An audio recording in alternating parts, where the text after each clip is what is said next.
Hello guys. तो मैं आज आपके लिए लेकर आया हूँ class 10 science chapter first chemical reactions and equations. तो हम क्लास 10th की स्टार्टिंग कर रहे हैं आज से, और एक ब्यूटीफुल थॉट के साथ हम स्टार्टिंग करेंगे, that is think outside the box. मतलब रोज़ की चीज़ों से कुछ अलग सोचो, रोज़मर्रा के रूटीन से कुछ अलग सोचो, कुछ अलग करो। ठीक है, तो आज हम स्टार्ट कर रहे हैं क्लास 10th का फर्स्ट चैप्टर। क्लास 10th बहुत इंपॉर्टेंट क्लास होती है, इसलिए ध्यान से पढ़िए। चलो, तो ये रहा हमारा कुछ सेशन का जो हमने डिसाइड किया है। तो पहले सेशन में हम करेंगे नोट्स, और दूसरे सेशन में हम करेंगे इंपॉर्टेंट क्वेश्चंस।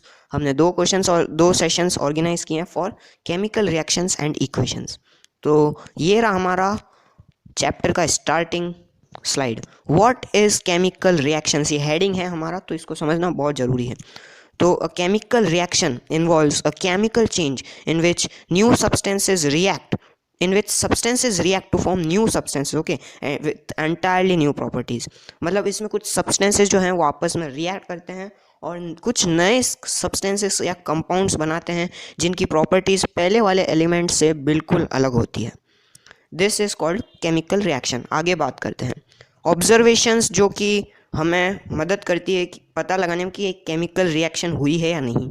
तो वो क्या फैक्टर्स है जिसके बेसिस पे हम पता कर सकते हैं कि केमिकल रिएक्शन हुई है या नहीं। तो देखो, इवोल्यूशन ऑफ गैस, एक गैस का इवोल्यूशन भी हो सकता है, लाइक H2 हो गया, या फिर CO2 हो गया, या O2 हो गया, या CH4 हो गया, मीथेन एक्सेट्रा। और उसके बाद टेम्परेचर भी चेंज हो जाता है काफ़ी बार रिएक्शन के दौरान। टेस्ट ट्यूब काफ़ी बार बहुत ज़्यादा हीटेड लगती है, हमारा हाथ भी जल जाता है काफ़ी बार टेस्ट ट्यूब पकड़ते हैं तो ये जो इफ़ेक्ट है ये होता है चेंज इन टेम्परेचर के कारण। काफ़ी बार हमें टेस्ट ट्यूब कोल्ड सी लगती है और काफ़ी बार हमें काफ़ी हॉट लगती है, मीन्स काफ़ी गर्म हो जाती है, हम उसे पकड़ नहीं पाते। फिर आता है हमारा एक और factor, that is formation of a precipitate. Precipitate is an insoluble substance, okay, जो कि एक केमिकल रिएक्शन के बाद बच जाता है। तो उसके बेसिस पर भी हम पता लगा सकते हैं कि हाँ, एक केमिकल रिएक्शन हुई है। या फिर change in colour, colour change हो जाना, लाइक रेड से ग्रीन हो जाना या पेल ब्लू हो जाना, इससे हमें पता पड़ता है कि हाँ, रिएक्शन हुई है कोई। उसके बाद चेंज ऑफ स्टेट, यानी सॉलिड से लिक्विड स्टेट में जो हमारा केमिकल रिएक्शन के दौरान एक कंपाउंड चेंज हो जाता है, या फिर लिक्विड से गैसियस स्टेट में आ जाता है। तो ये भी एक फैक्टर है जिसके बेसिस पर हम पता कर सकते हैं कि केमिकल रिएक्शन हुई है या नहीं। उसके बाद what is chemical equations. So chemical equations are basically representation of a chemical reaction. कैसे? In terms of symbols and chemical फॉर्मूले। किसके? Of the reactants and product is known as chemical equation. बहुत इजी डेफिनेशन है। What? Representation of a chemical reaction in terms of symbols and chemical फॉर्मूले of the reactants and products is known as chemical equation. उसके बाद आगे word equation. तो word equation क्या होता है? हमने रिएक्शन को लिखा एक, ठीक है, तो उसको जब हम वर्ड की फॉर्म में लिख देंगे, यानी केमिकल फॉर्मूले और सिंबल्स की फॉर्म में नहीं, बल्कि हम उसे एलिमेंट्स के नाम से ही लिख दें। लाइक सोडियम को हमने जब क्लोरीन के साथ रिएक्ट करवाया तो क्या बन गया हमारा? Sodium chloride. तो हम इस सेंटेंस को बोलेंगे कैसे? Sodium reacts with chlorine to form sodium chloride. और what is a word equation? तो उसकी भी डेफिनेशन देख लो। A word equation is a chemical reaction expressed in words rather than chemical formulas, जिसको हम वर्ड्स में लिखते हैं, ना कि केमिकल फॉर्मूलाज और सिंबल्स। तो it helps identify the reactants and products in a chemical reaction. इससे हमें पता पड़ता है रिएक्टेंट्स के बारे में और प्रोडक्ट्स के बारे में। लाइक यहाँ हमें पता पड़ रहा है कि रिएक्टेंट्स जो है वो है सोडियम एंड क्लोरीन, और प्रोडक्ट्स हमें पता पड़ रहा है कि एक ही प्रोडक्ट बन रहा है, that is sodium chloride, which is NaCl, which is our common salt, जो हम कुकिंग में वगैरह इस्तेमाल करते हैं to make the food delicious. अब हमारे पास आता है नेक्स्ट कि rules for writing a chemical equations. तो देखो, फॉर सॉलिड हम सिंबल यूज़ करते हैं S। जब भी हम कोई केमिकल इक्वेशन या केमिकल रिएक्शन लिखेंगे तो हम उसके साइड में, जैसे हमने सिंबल लिखा, तो उसी के साइड में, एलिमेंट के सिंबल के साइड में हम लिखेंगे कि वो किस फॉर्म में है। सॉलिड की फॉर्म में है तो हम S लिखेंगे, लिक्विड की फॉर्म में है तो हम L लिखेंगे, गैसियस की फॉर्म में है तो हम G लिखेंगे, अगर वो एक्वस सॉल्यूशन की फॉर्म में है तो हम लिखेंगे AQ, और यदि वो गैस प्रोड्यूस हुआ है रिएक्शन में तो हम उसे किस सिंबल से मतलब डिफाइन करेंगे, तो वो हमें टॉप हेडेड एरो की फॉर्म में लिखना होगा, in bracket of the of मतलब पास में एलिमेंट के। और उसके बाद प्रेसिपिटेट फॉर्म्ड इन रिएक्शन को हम कैसे लिखेंगे? डाउन हेडेड एरो की फॉर्म में। उसके बाद तो ये कुछ बेसिक्स हैं जो बहुत ज़रूरी है, और कुछ और भी बेसिक्स होते हैं जो मैं आपको ऑरली बता देता हूँ। दैट इज हमें टेम्परेचर वगैरह भी मेंशन करना पड़ता है। लाइक हम उसको हीट कर रहे हैं तो हमें लिखना होगा एरो जो हम पॉइंट करते हैं टुवर्ड्स द प्रोडक्ट साइड उसके ऊपर। लाइक हम फोटोसिंथेसिस वाली रिएक्शन देख लेते हैं, उसमें कंडीशंस होती है लाइक सनलाइट की प्रेजेंस में, क्लोरोफिल की प्रेजेंस में, तो वो एक इम्पोर्टेंट रिएक्शन भी हो जाएगी। अब आगे बात करते हैं why we need to balance a chemical reaction. हमें किसी रिएक्शन को बैलेंस करने की क्यों ज़रूरत होती है? क्योंकि हमने 9th क्लास में एक लॉ पढ़ा है to satisfy law of conservation of mass. Law क्या था? Law of conservation of mass. उसके अकॉर्डिंग क्या था? Mass can neither be destroyed और created in a chemical reaction. ठीक है, तो वही होता है इधर भी। According to law of conservation of mass, no atoms can be created और destroyed in a chemical reaction, so the number of atoms for each element in the reactant side has to balance the number of atoms that are present in the product side। और यही कुछ केमिक balancing जो हम करते हैं chemical reaction equation की, तो वो भी कुछ ऐसा ही कहेगी। आगे देखते हैं हम बैलेंसिंग के बारे में। तो क्यों हम बैलेंस करते हैं केमिकल रिएक्शन को? To satisfy law of conservation of mass. Simple 1 mark में क्वेश्चन पूछा जा सकता है, बहुत इंपॉर्टेंट क्वेश्चन। अब है बैलेंस्ड केमिकल इक्वेशन। तो the chemical equation in which the number of atoms of each element in the reactant side is equal to that of the product side is called balanced chemical equation। ये हम पिछली side में ही discuss कर चुके हैं। जो number of atom होते हैं वो ईच एलिमेंट के वो LHS और RHS में इक्वल होने चाहिए। सभी एलिमेंट्स के एटम्स जो हैं वो LHS और RHS में बराबर होने चाहिए, तभी हम कहेंगे कि केमिकल इक्वेशन जो है वो बैलेंस्ड है। अदरवाइज हम उसे कहेंगे अनबैलेंस्ड केमिकल इक्वेशन या फिर स्केलेटल केमिकल इक्वेशन। उसके बाद में steps for balancing chemical equation, बहुत इंपॉर्टेंट क्वेश्चन लिया है मैंने एक। What is the question? That is methane reacts with oxygen to form carbon dioxide and what H2O। ठीक है, वाटर। तो मीथेन जब ऑक्सीजन के साथ रिएक्ट करती है तो क्या बनाया उसने product? Carbon dioxide and water. तो अब इसको हमें बैलेंस करना है। तो देखो कार्बन का atom on the LHS side एक कार्बन एटम है और RHS साइड पर भी एक एटम है, यानी कार्बन बैलेंस्ड है। हमें हाइड्रोजन जैसे एटम्स सबसे लास्ट में चेक करना है। ऑक्सीजन को अब हम बैलेंस करेंगे। तो ऑक्सीजन देखोगे आप, LHS में 2 एटम्स है ऑक्सीजन के, पर RHS में 3 है, तो इसे हम बैलेंस करना पड़ेगा।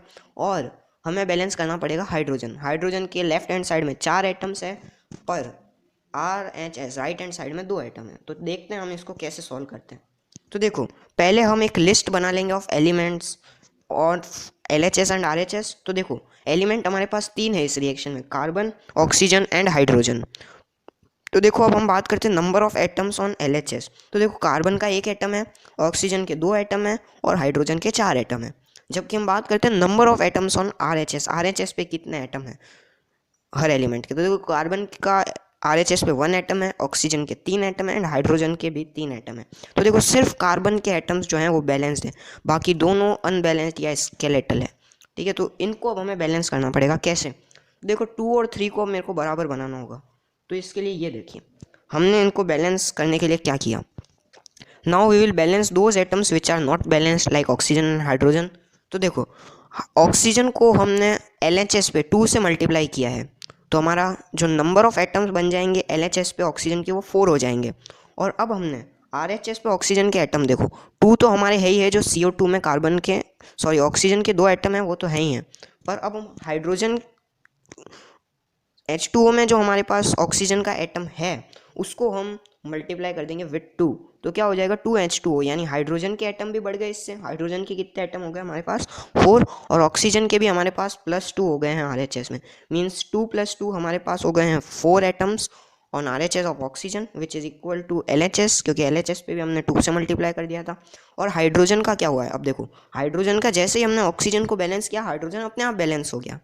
आप देखोगे कि जैसे ही हमने ऑक्सीजन बैलेंस किया हाइड्रोजन अपने आप बैलेंस हो गया है। देखो 4 आ गया है हाइड्रोजन पे भी, LHS पे भी और RHS पे भी। तो ये हमारी जो बैलेंस रिएक्शन है वो बन गई है CH4 + 2O2, और हमारे जो प्रोडक्ट्स बने हैं वो बने हैं CO2 + 2H2O।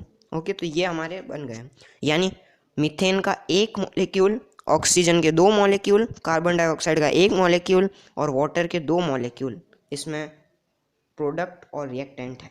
आगे देखते हैं types of chemical reaction. Basically जब हम बात करते हैं तो 5 टाइप की केमिकल रिएक्शन होती है, पर जो हमारे कोर्स में है वो और ज़्यादा है, वो इन बिटवीन दे रखी है जिन्हें हमें खुद ही निकालना पड़ता है, तो बहुत इंपॉर्टेंट होती है। पहले हम बात करते हैं कॉम्बिनेशन रिएक्शन। उसके बाद डीकम्पोजिशन रिएक्शन, उसके बाद सिंगल डिस्प्लेसमेंट, उसके बाद डबल डिस्प्लेसमेंट, उसके बाद रेडॉक्स रिएक्शन, उसके बाद एंडोथर्मिक रिएक्शन, उसके बाद एक्सोथर्मिक रिएक्शन, उसके बाद प्रिसिपिटेशन रिएक्शन और उसके बाद न्यूट्रलाइजेशन रिएक्शन। चलो तो देखते हैं पहला कॉम्बिनेशन रिएक्शन।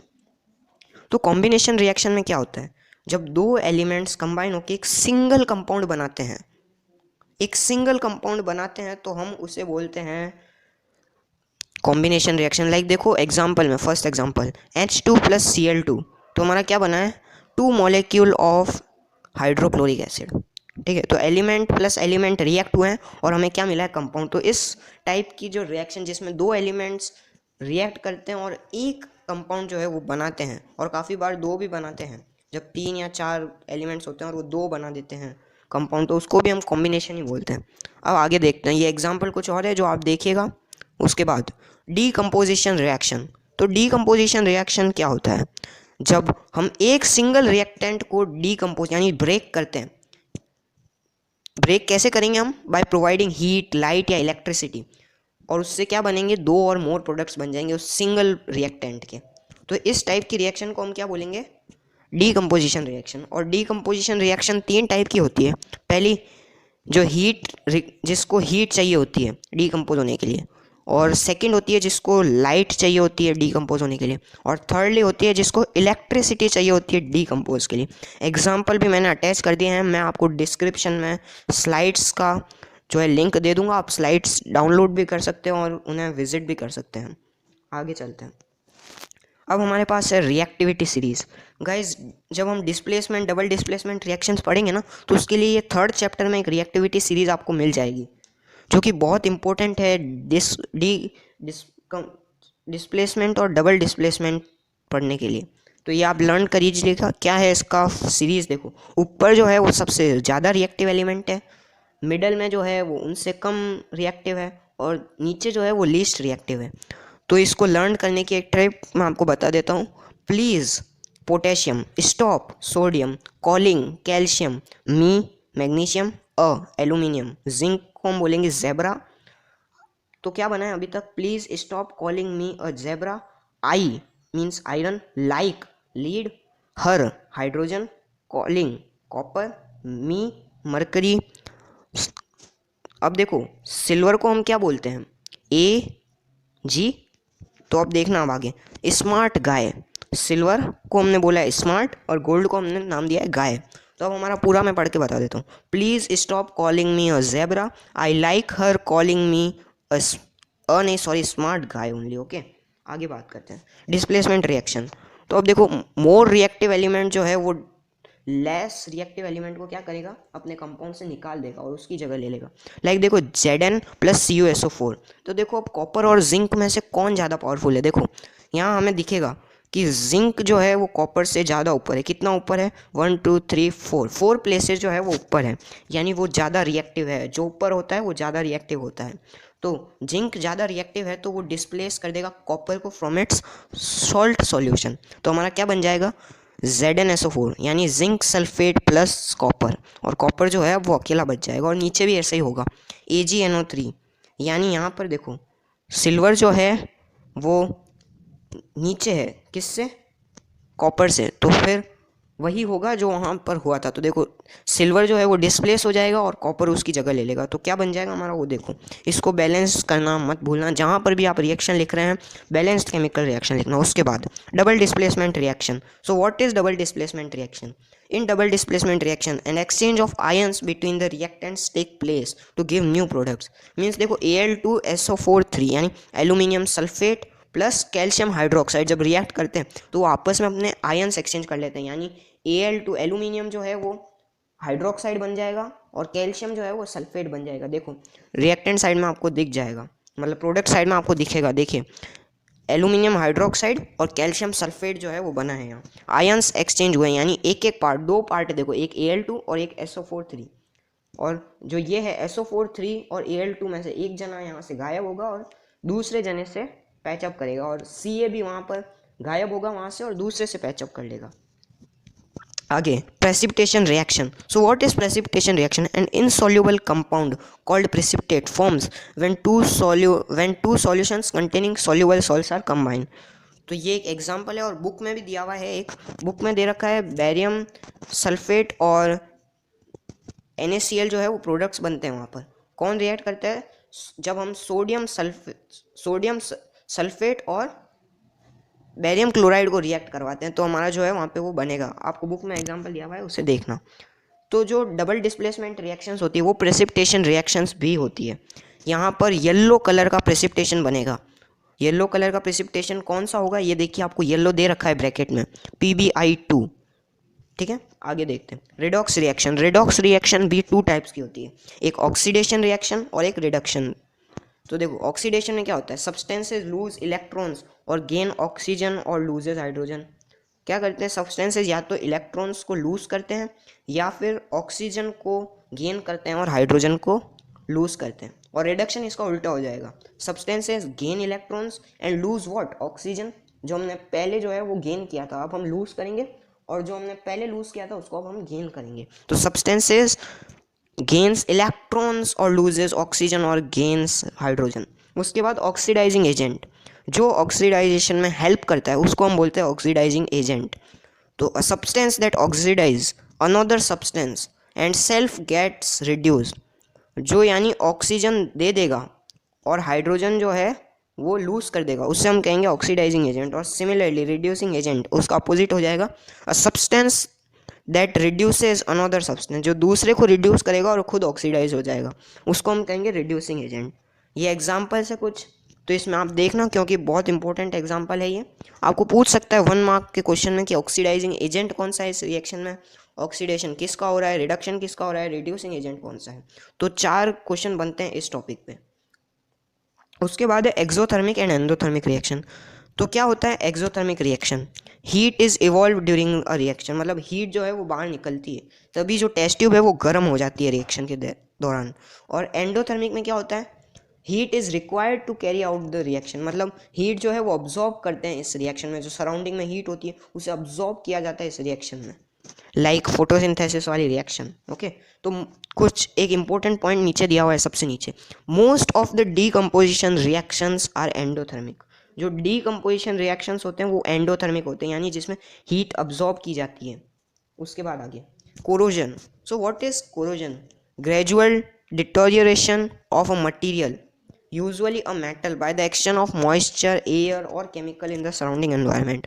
और अगर आपको ईजी वे में याद करना हो तो it is the process in which a metal is being attacked by the substances around it like moisture, air, acids, chemicals etc. और एग्जाम्पल क्या हो गया कोरोजन का? रस्टिंग हो गई। रस्टिंग और कोरोजन में आपको डिफरेंस पूछे तो कोरोजन हम क्या बोलेंगे? कोरोजन किसी भी एलिमेंट का हो सकता है, पर rusting only steel, means only किसका होगा? आयरन का होगा रस्टिंग, स्टील का नहीं, सॉरी, यहाँ आयरन की होती है हमेशा रस्टिंग। और रस्टिंग जो है वो स्पेशल फेनोमेना है, कोरोजन ही है पर एक स्पेशल टाइप ऑफ कोरोजन है जो कि सिर्फ और सिर्फ आयरन के लिए होता है। और बात करें हम एग्जांपल ऑफ कोरोजन पे तो कॉपर का भी होता है और सिल्वर का कोरोजन भी होता है। सिल्वर पे एक ब्लैक कलर की जो है वो लेयर आ जाती है ऊपर, और कॉपर पे ग्रीनिश कलर की लेयर आ जाती है। आगे रेंसिडिटी। रेंसिडिटी क्या होता है? It refers to the oxidation of fats and oils in food that is kept for long time. हम जब भी ज़्यादा दिनों तक किसी फूड मटेरियल को रखते हैं तो वो ऑक्सीडाइज हो जाता है। किसका ऑक्सीडेशन होता है उसमें? पहले ये बात ध्यान रखना, fats and oils, important question. Oxidation of fats and oils are responsible for rancidity. तो रेंसिड फूड जो है वो गंदी स्मेल आती है उससे और उसका टेस्ट भी अच्छा नहीं होता है। और रेंसिंग जो फूड है वो स्टोमक में इन्फेक्शन कर सकता है, हम जो भी खाते हैं उससे हमारे पेट में जो है वो इन्फेक्शन भी हो सकता है। और इससे हम प्रिवेंशन कैसे कर सकते हैं? रेंसिडिटी को कैसे हम प्रिवेंट कर सकते हैं कि हमारा फूड मटेरियल जो है वो लॉन्ग टाइम तक भी रहे और ख़राब भी नहीं हो? तो हम use of air tight containers जो है हम यूज़ कर सकते हैं, और पैकेजिंग विथ नाइट्रोजन एयर, मतलब चिप्स वगैरह को जब भी हम, आपने देखा ही होगा कि चिप्स के पैकेट में नाइट्रोजन गैस जो है वो फ्लश की जाती है ताकि जो ऑक्सीडेशन है उसका प्रोसेस को स्लो डाउन किया जा सके। या फिर रेफ्रिजरेशन, हम रेफ्रिजरेट कर सकते हैं, हमारा जो भी हमने फूड बनाया है उसे हम रेफ्रिजरेट करके बहुत दिनों तक रख सकते हैं। और एडिशन ऑफ एंटीऑक्सीडेंट्स और प्रिजर्वेटिव्स, देखा होगा हमने ऑयल, मतलब हम पिकल्स अगर बनाते हैं तो हम उसमें ऑयल वगैरह डालते हैं, तो वो क्यों, ताकि उससे बचाने के लिए रेंसिडिटी से, तो एडिशन ऑफ एंटीऑक्सीडेंट्स और प्रिजर्वेटिव्स। तो ये हमारा आज का सेशन था। तो गाइज थैंक यू आप लोगों के सपोर्ट के लिए। और ये स्लाइड्स जो है वो आपको सारी मैं लिंक में डिस्क्रिप्शन दे दूंगा, आप डाउनलोड कर सकते हैं इन स्लाइड्स को। And for any query write in comment section, and I will post the new video on important questions of the session on tomorrow or the day after tomorrow. So guys, keep watching my channel, keep visiting my channel, and don't forget to like, share the video and subscribe my channel. And you can also download the PDF form of the slides. Thank you guys.